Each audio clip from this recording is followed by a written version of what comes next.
Hello everyone, welcome to the Ivy Rehab Runners Quibi. Today will be the second installment of an instructional video series that we'll be posting geared for the runners in our community.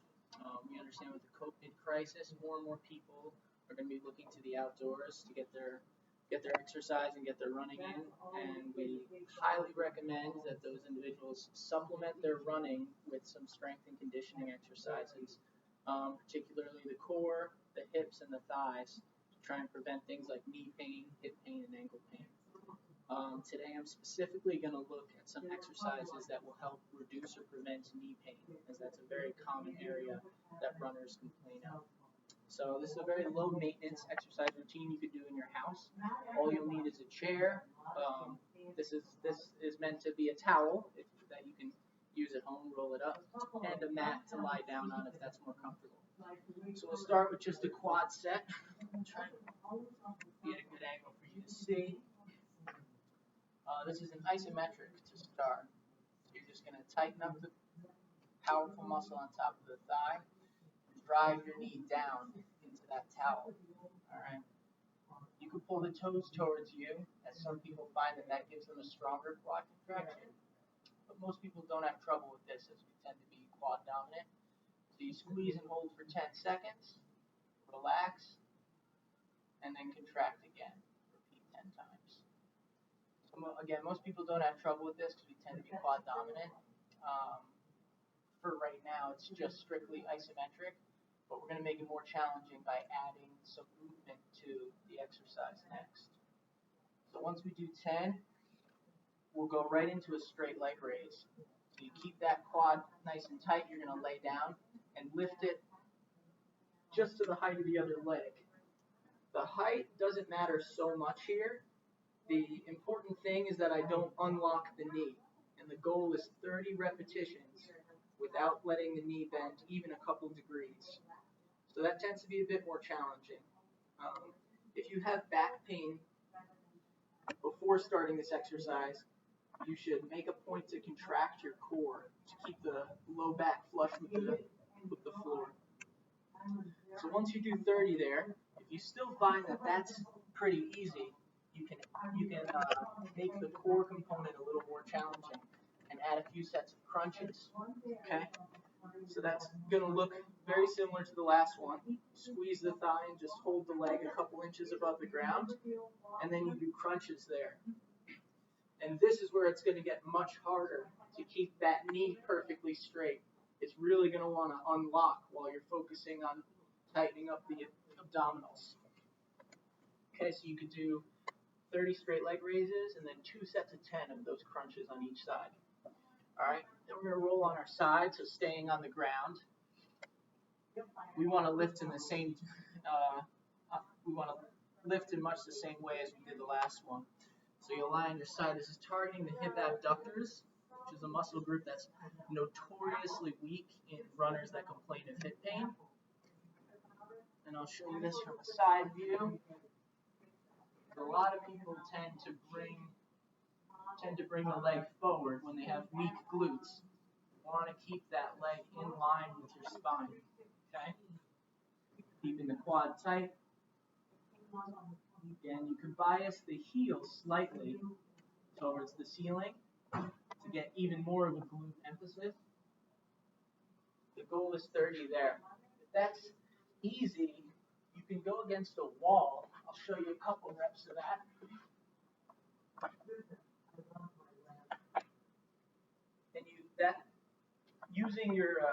Using a wall as a guide can ensure that you're keeping that heel back and in line with your spine. Okay. And like before, we added some core to supplement that with. You can make that a little more challenging by starting from a side plank position or a modified side plank. I have my bottom knee bent. And the goal here is just not to let the hips drop as you lift your leg. So trying to keep that tight up there. 30 repetitions. Next exercise is the clamshell. So you're going to stay right there on your side.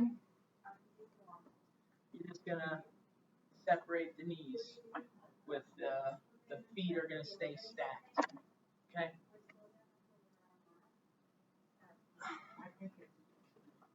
also strengthen your hip external rotators, which is going to help prevent the knee from collapsing in, which is what happens a lot in runners with knee pain. You can modify that to make it more challenging, the same way we did the abduction raises, by starting from that modified side plank position. Okay? Next, we're going to stand up and use that chair. This is going to target the hip extensors, which we really want the glutes to be active while we're running, so we're going to make sure that we can activate them now. You're going to stand up nice and tall, place your foot on a chair, and try to drive some force down into the chair by using your glute. Okay? For those of you that are quad dominant, the tendency or the temptation to want to lean forward and use that powerful quad muscle is going to be very tempting. So try to stand back, stand up nice and tall, and really just isolate that glute to drive down. Okay? We'll do the same thing here as we did with the quad sets. We'll hold for 10 seconds and repeat 10 times. Okay? I recommend doing at least that many reps. If you're having difficulty isolating the glute contraction, you can do more. Okay? But if you have a good glute contraction by the end, you can move right in to some active movement. Okay? We'll do 30 kickbacks after your isometric. You can even squeeze to make sure that you're engaging that glute, right? If you're not sure if you're activating it. Okay. So once you do 30 there, you can use the back of the chair for balance for this next exercise. We're just going to do a reverse lunge. Okay, so adding a little more movement. I like to do the reverse lunge. All right.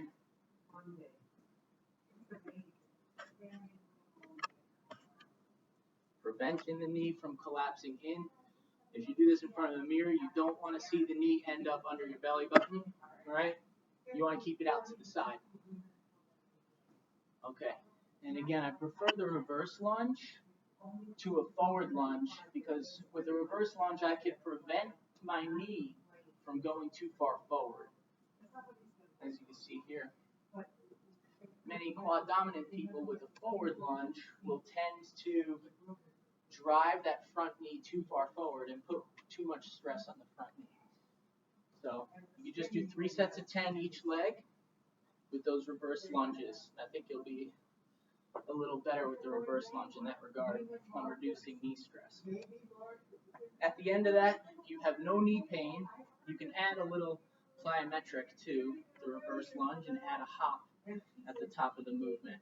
So reverse lunge and then hop at the top. You can do a few sets of 10 there on each side. All right. We hope this helps. That's all for today. Again, we highly recommend that you supplement your running with some type of strength and conditioning routine, like the one I just showed you. That's going to work fine.